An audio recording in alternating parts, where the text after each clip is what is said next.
So, hi guys. I'm Caleb Bromberg. My project was, the paper was part of my project, so I guess I'll talk about everything. My project was to write and record a rap album inspired by Hamlet. And my project, or my paper, was to kind of explore the differences and similarities between Shakespeare's work and the work of modern hip hop artists, and kind of see where the two coincide or don't, and what the implications of those similarities and differences are. So I guess I'll talk a little bit about what I found out in my paper, and then I'm gonna do a lot of actual rapping for you, so get excited for that. So a lot of what I found out in my paper is that on the surface you've got hip hop and Shakespeare. They're at seemingly totally different ends of the artistic spectrum, as I believe the language that I used in the abstract that you have in front of you. You've got posh, pretentious language, at least to us, very highbrow, nose in the air. Oh, I'm Shakespeare. And then over here you have fuck, shit, rap, right? So they're really separate. But a lot of what I found out is that there's a whole bunch of places where they cross and actually come together, including things that you would originally see as a difference, like the language. So the language that Shakespeare wrote his plays in can be compared to the modern day inner city vernacular that hip hop comes out of, right? So you've got for example, let's take this. Shakespeare in one of his plays, I believe it's Merchant of Venice, but don't quote me on that. He said he rhymes mood and blood, right? And to us, when we're reading that, we're like, mood and blood, that's weird, that doesn't really rhyme. But when Shakespeare was writing it, it would have been pronounced mud and blood. So you have that, and that was kind of, inner city, slums, I guess, vernacular in Shakespeare's time. And then at the hip hop side of the spectrum, I mean, most rap music is written, dark and gritty and plenty of curse words, and hip hop was kind of brewed on the streets the same way that Shakespeare was. Other similarities, audience, okay? Shakespeare was the language that he was writing in was the audience that he was writing for, in that the original audience for Shakespeare were, low income, inner city English folk who didn't really have that much else to do. This was their form of entertainment. Shakespeare was writing for the lower class. Now we think of it as very, intelligent, highbrow, but when he was writing it, that wasn't the intention. And obviously, same thing with hip hop. The original audiences were, the streets. They were freestyle ciphers and little concerts at bars on the corner. It was a very neighborhood thing. One more similarity that I'm going to talk about is this theory of being a custodian of the knowledge. So you have Shakespeare, who for his time was a custodian of the knowledge. His work is totally immortal. We know a lot about what we know of Shakespeare's time, kind of, through Shakespeare's work, and playwrights, Shakespeare's contemporaries. And we know that, Shakespeare was really involved with the community, and we don't really, actually, surprisingly enough, we don't know that much about William Shakespeare himself. We really don't. And what we do know, or a lot of what we do know, is derived from interpretations of his plays, and I'll get to that in just 2 seconds. So you've got hip hop. Also, you have MCs and rappers and producers and big names in hip hop also being custodians of the knowledge, in that they in hip hop's original form, people were rapping about to their community, to people on their block, I guess, about what was going on. A lot of hip hop today is about the struggle of being like a black male growing up in Brooklyn. And like, obviously I can't attest to that in my album. So that's where I'm gonna go back over here and talk about what I was talking about with Shakespeare and okay, let me try to illustrate this for you. Shakespeare, hip hop, opposite ends of the spectrum. Okay, now the big point that I'm trying to prove is that when you bring them together, what you get is the artistic and philosophical enhancement of both. Okay, that's in the abstract. So how does that work? Well, what's been done before is you have hip hop being thrown into Shakespeare. So you've got things like the complete works of William Shakespeare abridged. This is a play where they use, the plot of Othello is about a black guy, the Moor of Venice, and the original cast of Shakespeare abridged is written for 3 like honky white dudes. So what do they do for Othello when they're trying to summarize Othello? They rap Othello. It's really funny.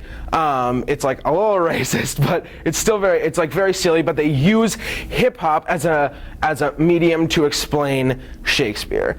It's also been done in things like Funk It Up About Nothing. That's like a hip hop version of Much Ado About Nothing. So you have plenty of Shakespeare being put into hip hop. What I've done, and what I think is like a better, I guess, way of doing this is to do the opposite, to take Shakespeare and put it into hip hop. Because right now, hip hop is like really relevant and really important to today's youth and youth society. It's everywhere. It's on the radio, even though that's not the best example of hip hop, and I wish that the stuff that they played on the radio were better. But it's really important, and if you go to pretty much any youth in the country, even in the world, they can quote at least one hip hop song for you, right? So I guess a way to enhance Shakespeare is to interpret it through hip hop music. I hope that makes sense. I'm going to talk a little bit more about that. Right now, we have this epidemic of no youth, I guess, finding Shakespeare important anymore. I put out a survey to high school kids. I was like, what do you guys think of Shakespeare? They were like, I hate Shakespeare. It's boring, it's stupid, it's irrelevant, it's like not important to me, I can't understand it, the language is really frustrating. And I was like, yeah, I hear you, I get that, I've had those same frustrations. But that said, I still think it is incredibly important to take Shakespeare and reinterpret Shakespeare and keep Shakespeare's work alive in every generation, in a new setting, right? And that's why I think hip-hop is a really good medium through which to explore Shakespeare, because hip-hop is so relevant to us, to like my generation and our society. So if we can take Shakespeare and explore it through hip-hop, you satisfy both ends of the spectrum. Okay, you have us fulfilling our duty of reinterpreting Shakespeare in terms of our surroundings and in terms of our modern society, and you have even the enhancement of hip hop music. And if you think of what's being played on the radio, it's like a lot of like bitches and hoes, and it's kind of dumb, and it's not very good music. And when you're rapping Shakespeare, it kind of automatically brings the intelligence level up, and kind of it can funnel more respect, I guess, and more appreciation into hip hop music. Okay, so that's kind of my big summary of my paper and project. Now I'm going to talk about how I did it. So, what I wanted to do was write and record a rap album inspired by Shakespeare. pretty big task. So I'm thinking, how am I going to do this? What goes into this? What goes into a rap song? You need, obviously, lyrics. You need a beat or some sort of music. And then, once I got that all figured out, I need to find a way to record it. So at the beginning of the process, I was like, oh, like, I can write and make beats like on GarageBand. You can do a surprising amount with GarageBand. People rag on GarageBand. Everything on this album was made on GarageBand except for one thing that wasn't produced by myself. And you can do a surprising amount with GarageBand, but more on that later. So I was like, how am I going to do this? I can get lyrics, I can get a beat, but how am I going to record this? And I was talking to Knossi, I was talking to friends of mine who have recording studios, or parents of friends who have recording studios, and I was like trying to figure out how I was going to do this, but eventually I kind of stopped, I took a step back, and I realized that it was really, really important to me that it was me. From the ground up, everything. Lyrics, beat, recording, everything. I wanted it to come from me because I feel like that's thematically relevant in that, like, it's like reinterpreting Shakespeare for us, for me, and I think it's really important that it's me all the way through. So that's what I did. And I wrote, sometimes I started with a beat, sometimes I started with lyrics, but everything was inspired by Hamlet, by Shakespeare's greatest play, most people say. Of course, it's up to interpretation. So sometimes I'd start with the lyrics, and I was like, okay, how am I going to do this? I would take, I reread the play a couple times. I took scenes that I really, really liked, or that I thought would translate well into lyrics, and I would just write things, and I threw away most of it. Most of it was really terrible, but some of it I was like really, really happy with and really, really proud of, and it showed, I guess, like a deep understanding of the text, and it showed kind of the evolution of the interpretation. So I was really happy with that.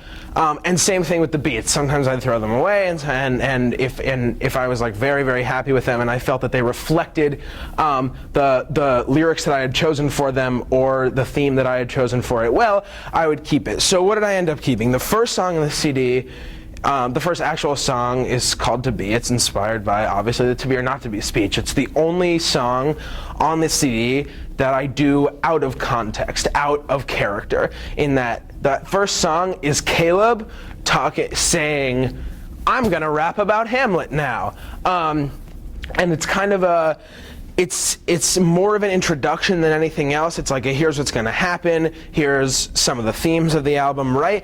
And then I go into this song called Preach, which is a much more theoretical, kind of metaphorical, abstract version of something from Hamlet. So some of it is really literal, and some of it is really theoretical. And the song Preach is really theoretical in that it's about kind of, a lot of these songs are about Hamlet's like internal battle in his brain, which is what most of the play is about, and how Hamlet is like all talk and no action, and I reflect that because all the songs are like talk, talk, talk, and like deep thought, and then finally the last song is about his actions. So the song Preach is that internal battle of Hamlet kind of coming to terms with what he's going to be doing, what his fate is in terms of killing his uncle. And I use like the phrase like, can I get an amen, like hallelujah, like this church atmosphere, and I kind of flip it on its head, and we have Hamlet talking about how he's I guess embodying the devil and kind of coming to terms with the fact that he needs to do something evil, right? And then later on I have a song, Piece of Work. It's a play on words. Peace is spelled peace as in peace and love. And that is like a way more literal interpretation of the text. I took the To Be or Not the To Be or Not To Be speech, the What a Piece of Work is a Man speech, and I basically, I chopped it up into like 2.5 parts. The first part where he's like, wow, the world is amazing and the air is amazing and I hate it. And then the second part where he's like, wow, human beings are amazing, look at us, we're so cool, I hate us. And then I kind of added in a third verse that kind of tied those two together. But basically that song, I'm going to do that song for you later. That song is just like a literal interpretation of the text. Okay? And so that was like my writing process, in that I would sometimes go from the text out, and I would sometimes go from the beat in, if that makes sense. And I would, so like there's a song that I did about the scene where they're like talking about going to war over this tiny spit of land that, like, for 5 ducats, 5, I would not farm it, right? It's like a totally worthless piece of land, and yet, hundreds of men are dying over this piece of land. I made a beat, a really like aggressive kind of like war inspired beat, I guess. And then I was like, wow, this is a dope beat. I gotta write something on this. And I wrote about that scene. And so that's kind of how I go both ways. So now I'm gonna show you my setup and how I think everything is so important I wanna do it myself. And everything in my setup is in this bag. That's it. It's my computer. This is my keyboard that has a MIDI plug that goes into my computer, and I can play this on GarageBand. And depending on what track I am, this can be drums, piano, horns, whatever I want. So I plug that in, and then I've got a mic, a couple of cords. This is a mixer. This basically just means that I plug the mic into here, or the guitar or whatever I'm doing into this, and then this is what gets plugged into the computer. And this also allows me to like funk with the effects, so that I can mix it into this. But that's it. This is literally everything I use. This is my microphone, couple of chords, piano, computer, done. Super portable, super, user-friendly, easy to like that's everything. And I think that's like pretty cool, in that I like built this from the ground up. I like wasn't really expecting to do it myself, and it's not really a recording studio, but it is like a recording setup, and I'm like pretty happy with it. Right. So that's how that happened. Now, let me just, give me 2 seconds. Okay. So, other things that I guess went into the album that I had to think about really quickly. I had to think about order of songs in that, and that was like a full day of work, as silly as that sounds, like rearranging the songs in different orders and like listening to the whole thing through over and over again to figure out, because there needed to be an arc, and I wasn't sure if the arc was going to be in the order of how the album or how the play actually is, and that didn't really work so well, because like the first song is about the to be or not to be speech. That's in Act 3, and the second to last song is about Ophelia's death, and that's like way before what actually happens in the last song. The last song is about the last scene in the play, but that's just because it sums it up very well, and that's where he dies. So I had to really think about that, and I had to think about the actual production of the CD. So I actually don't, I feel terrible, I don't have any for you right now. There's one up here? Oh yeah, this is the CD, guys. This is, it's called Something Rotten. It's like very cool because it's something that I'm gonna have like forever in this like physical form. So I had to think about this. I actually like looked up online like different ways of like folding a piece of paper origami into like being an album cover, and I like found a good way, and I like wrote on it, and I like made liner notes, so like you have track listings, and then like all music by me, all songs self-recorded in a dark dank room for thematic relevance. I have additional vocals and special thanks. So I really, once I was done recording, I like wasn't done with the CD, and that like I really wanted this to be like a full-fledged thing from the ground up, and everything was me. Like, I made this. Like, I burned all the copies of the CDs that I bought a big stack of blank CDs at CVS, and I went home and I burned 30 of them in a night, and that took a long time because my computer is obsolete at this point, thanks to the wonderful technology of Apple. So yes, it was me from the ground up, and that was like a huge theme of my project. Okay, can I get a time check?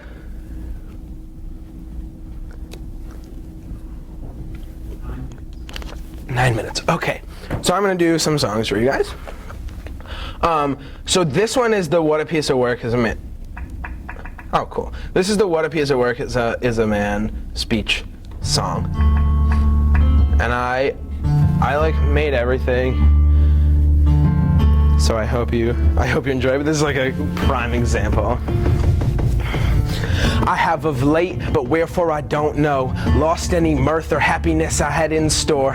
Forgone customs, fell asleep at the helm when I walk in the door, step on the welcome mat to hell. This great earth, God's blood and bone, seems like nothing to me but a bland deserted stone, suspended in the cosmos, remaining all alone. This galaxy's a jail, like the prison that's my home. The beauty of the dome, that is the world lost. And my contentment and my love is the cost. And if God is the boss, I'm considering quitting. If the world is a glove, I've got a hard time fitting. The air that we breathe, that gives life to the trees, this overhanging firmament appears not to me but a foul, pestilent bunch of steam. Damn, I can't believe I ever let myself dream. The air's choking, it's got a hold of me. Usually I'd fight, but I don't need to go free. This time I'm silent, you won't hear my plea. When I forget all that would, could, and should be, I'm in a cell. My roommate is myself, and this is where I'll dwell till the tolling of my bell. I've fallen down the well, but with no need to rebel, I might never get back to the top. So farewell. And that's the first part. That's where he's like, don't clap yet. The song's not over. But thank you. So this next part's about like humans, I guess. What a piece of work is a man, in reason how noble, infinite in faculties, in form how mobile. I mean, on these legs we can circle the globe, with a brain and these arms we can choose someone to hold. In action angelic, at least theoretically, enough intelligence to think hypothetically. Though men are mortals, we walk like gods, holding our hands out, extending our rods. And even though we're bound to the earth to trod over land and sea, we'll make a heaven where there's not. We're the beauty of the world, the paragon of those who aren't blessed with big brains and opposable toes. That's a mighty reputation that we've got to uphold when the cookie cutter mold finally unfolds. But what does this quintessence of dust mean to me? Why, to me it means nothing but a mortal's decree. It delights me not. I'd rather sit and watch us rot, rather watch paint dry than watch a human put a shot, rather watch a tree grow than stare at the Olympics. I'm not a witness, and so it is written. Why do people want a rim shot? Hidden rim is still missing. People pray to him when their souls stay hymnless. People pray on whim, can't swim, they're finless. Light of my life shuts off, I'm surviving in the dimness. And then I have an instrumental break. But like, I hope you guys kind of see what I'm doing, and that like that first part was like nature and air is like so great, and then Hammond's like, I hate it, and I'm basically just reinterpreting it through rhyme. And then the second part was like, human beings are amazing, and then I'm reinterpreting that through rhyme. So then this next part, I hope, ties it all together.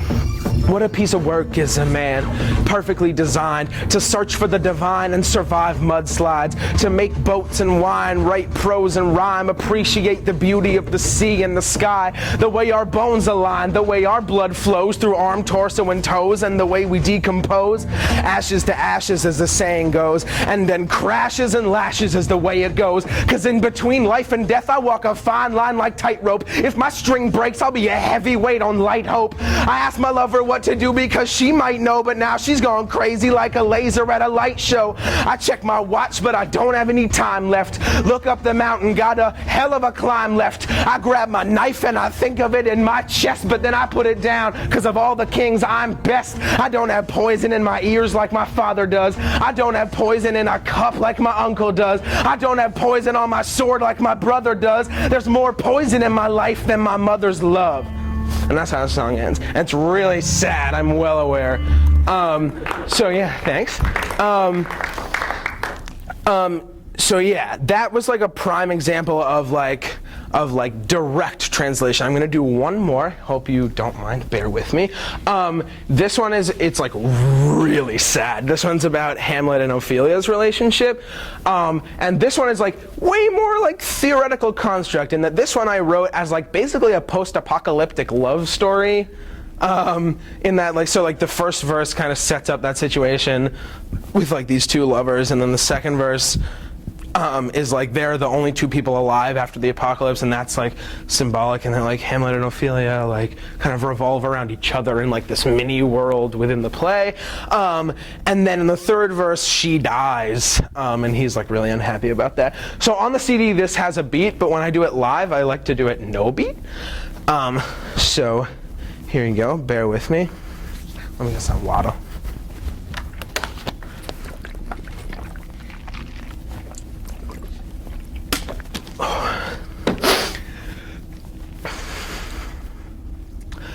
If the sky falls down, I'll make like Atlas, picking up the world, carry it on my back. And if my back crack and my spine unwinds, I'll have to pick it back up, cause practice makes it perfect. And if your sky falls, I'll hold it, cause I can't let it fall on your hopes for showbiz. I can't let it fall on your hopes, so know this, I will hold it up, hold it down for your kids. Imagine a world without children, playgrounds get knocked down just to make a space for buildings.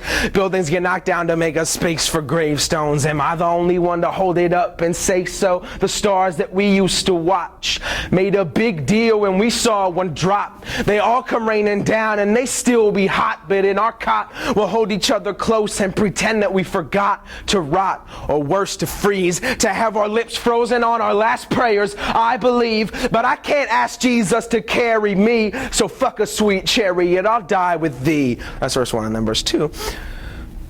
If the sky falls down, I'll make like Zeus and ask my daughter Artemis to fly us to the moon. So when it's full, remember, I'll look after you. We can watch the earth rise more red than blue. I'll say, look dear, the fire's taking over the water. You'll say, look dear, I guess the devil finally caught us. But I'll say, no baby, I think God just rebought us. And you'll say, God damn, I guess Cupid finally shot us. And he did. He brought us to the river, whether Styx or Jordan, it doesn't matter, we're delivered. He put our heads together and unloaded his whole quiver, and with one fell swoop he brought us thither to hither. But now we're here, just blood and bone, cause our flesh became meshed with the making of the throne. And Hades keeps on telling us we know the unknown, but we finally got our wish, we're finally alone. And then verse 3 is when she dies. That's right.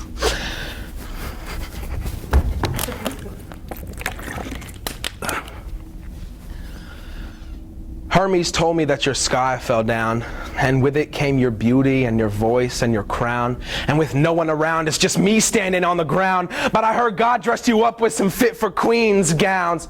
But what now? What am I to do? Cause now you've left me here, and the earth and sky have left me too. I'll maybe talk to Hades, walk a mile in his shoes, but there's skulls all on the floor. I can't make it out the door. I'm locked down here, and you were my key, but god damn it, you just had to get up and be set free. How the fuck could you do that? How could you do that to me? Remember when we were talking about the fire and the sea? Please speak. Or did Hades shut your mouth? Well, fuck Hades, and fuck you, what's this stupid joke about? Wake up. Please wake up. I'm just gonna stand here until you wake up. Please. Please, why the fuck you get blessed and I'm left bleeding and diseased? How the fuck you get to die while I'm left undeceased? That's it, right? I'm the last of the species. I'm the antonym of Adam while you're still the queen of Eden. Well, enjoy your apple then. I hope it tastes sweet. Sweeter than your sour lips. Sweeter than our bed sheets. Better than an earth rise. Better than combined heat. I don't believe in history. I guess I'll just repeat it. And that's how the song ends. Thanks. Cool. I think, does that pretty much take up my time? Can I do questions now, or is there more time? I didn't see you put a hand up. I'm okay. Okay, I'm just asking,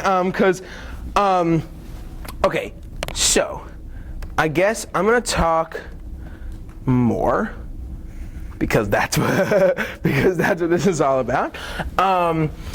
So I guess, actually no, now that I'm glad we have time, because now I'm going to do the last song for you, and I'm sorry if you don't like the songs, but that's what because this one's really important, and this is the last song in the CD, and this kind of sums everything up. So this is about the last scene, and it's about, so like in the last scene you've got all these killings going on, you know, you've got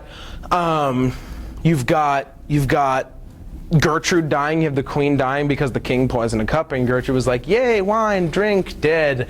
Then you've got Laertes getting shanked by this poisoned sword, and he dies first. I mean, of course, Hamlet gets injured first, but Hamlet's the hero, so he has to talk for a half hour before he dies. But Laertes...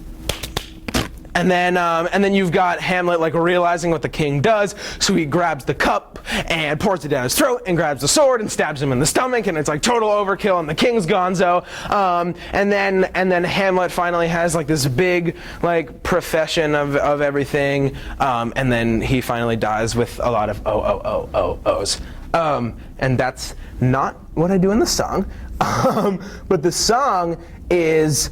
It's called Why I Did It, but the recurring motif throughout the song is this concept of like love and the fact that Hamlet did it for the love. And I guess this being like semi-direct translation and semi-theoretical construct, the love can be, I don't want to say that it can be anytime interchanged with the word death, because that sounds like really pretentious and annoying. But it can pretty much anytime be interchanged with the word death, and still like makes sense, I guess. So that's what this song is about. I'm glad I had time to do this. Whoa, a little loud.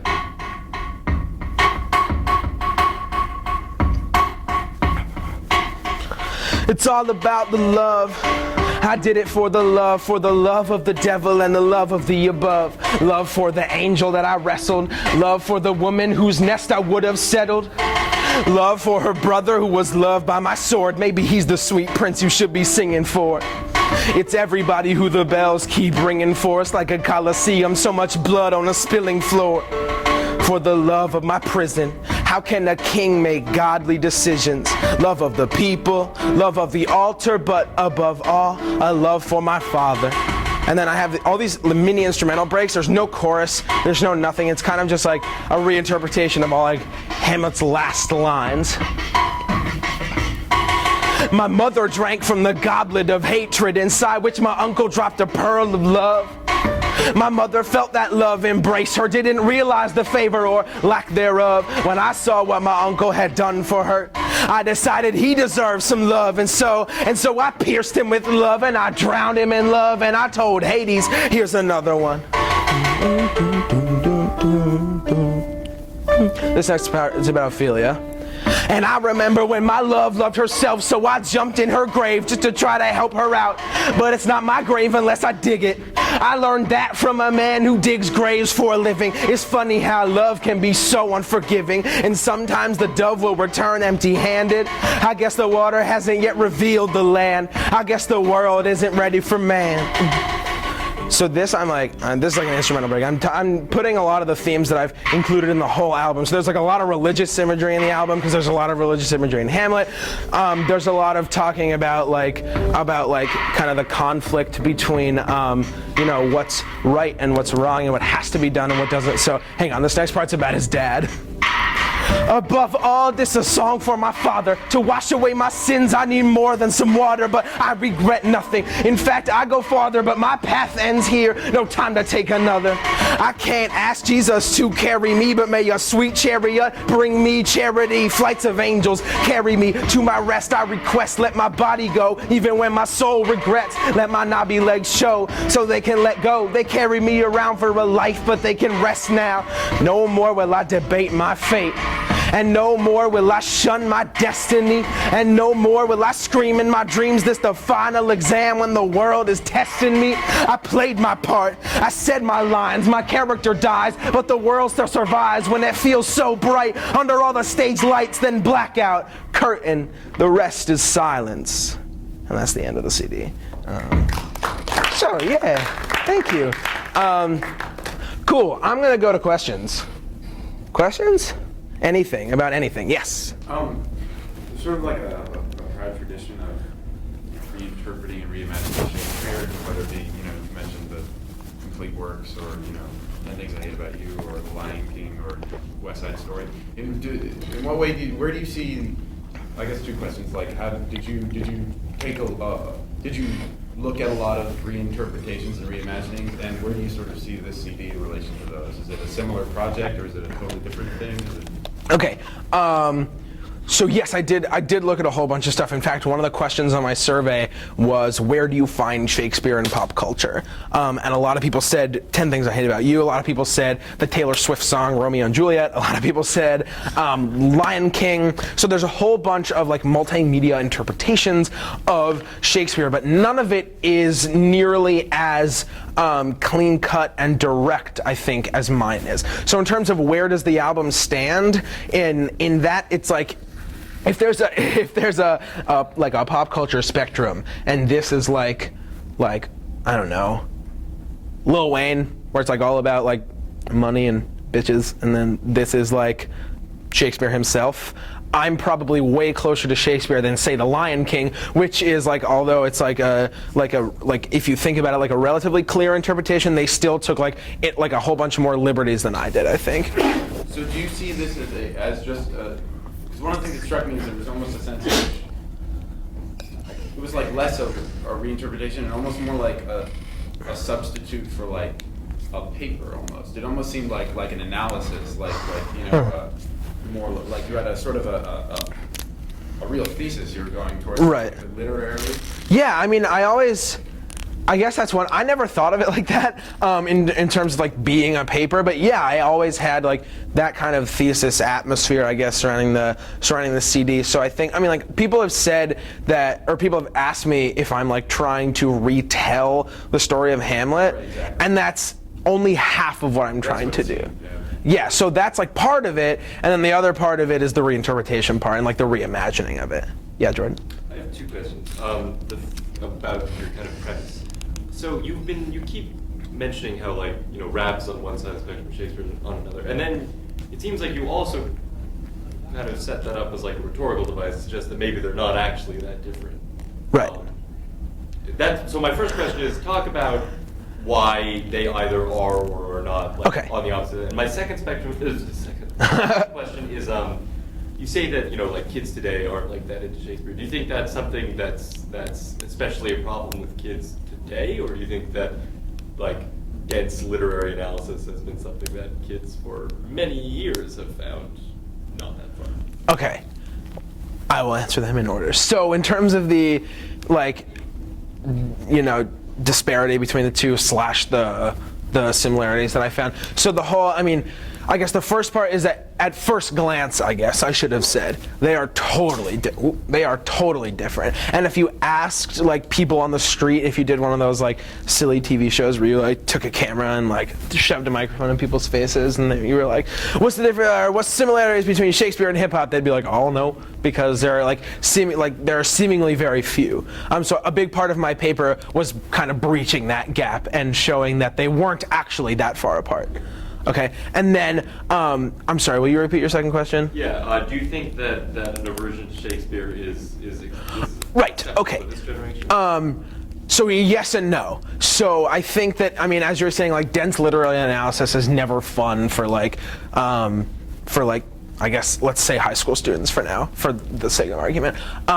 It's never fun. That said, I also think that our generation in particular has been losing interest in Shakespeare, I guess in particular, or that kind of Shakespeare's contemporaries, that kind of highbrow, hyper-intelligent literature.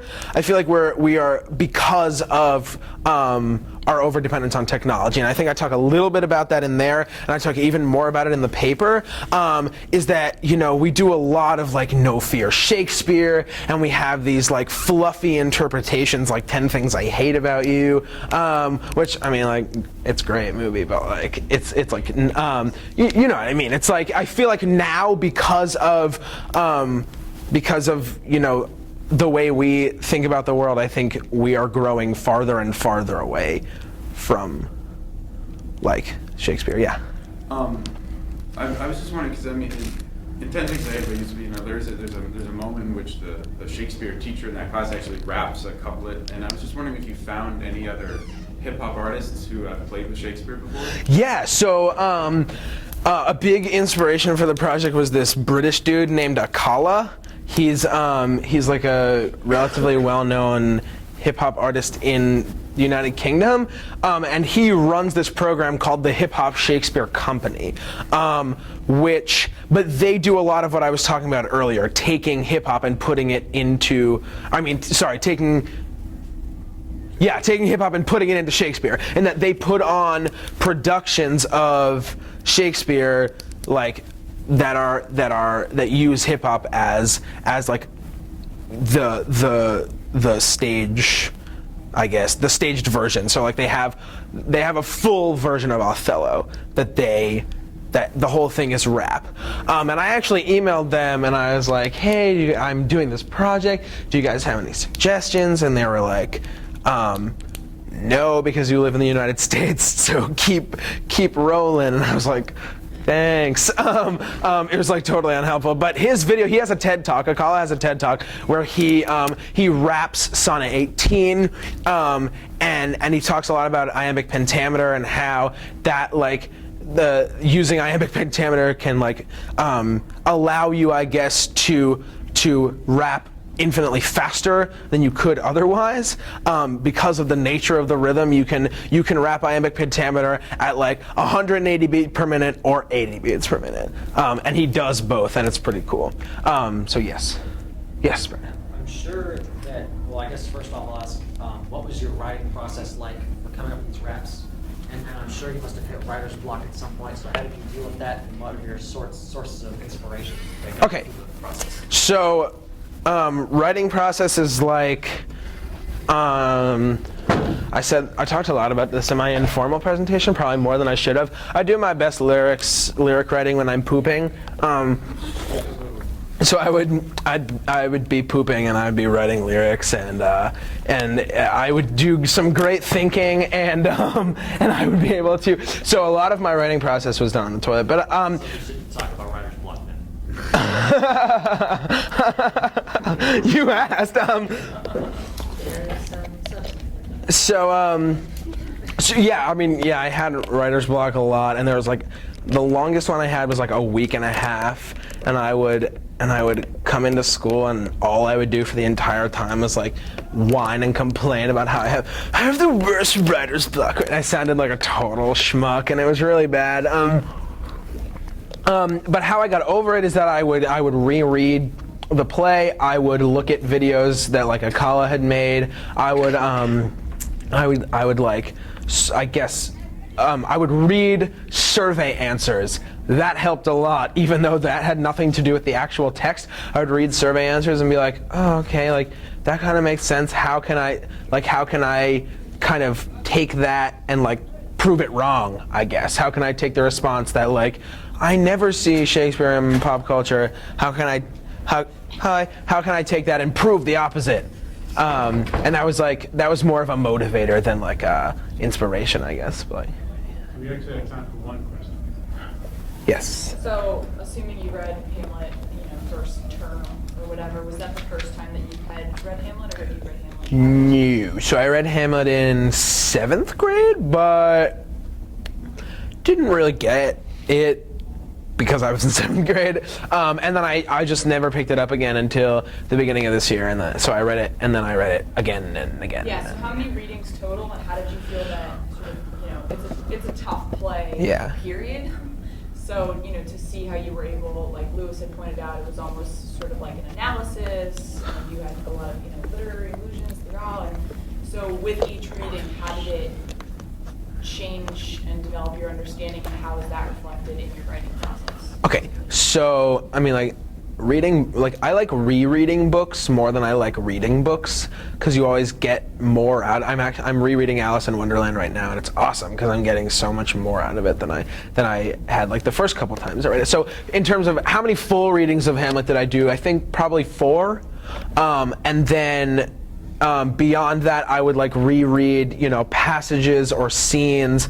So 4 full readings probably, starting at the beginning of the year, not including 7th grade, and like so 4 plus, I guess. And then in terms of like, rereading kind of inspires, more like lyricism, I guess, was that kind of your question? So like, yeah, I would, every time I got something new out of it, I would write it down. So I would take notes. I'd be like reading through a scene. I'd be like, okay, so this happens, and like this could point to this, and then like that would make a cool song lyric. And I would so I'd have like my page split in 2, and it would be like notes on the text and then like possible song lyrics.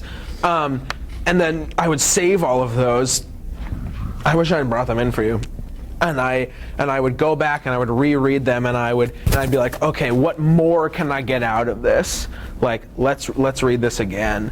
And then I would like scratch things out, and yeah. Cool.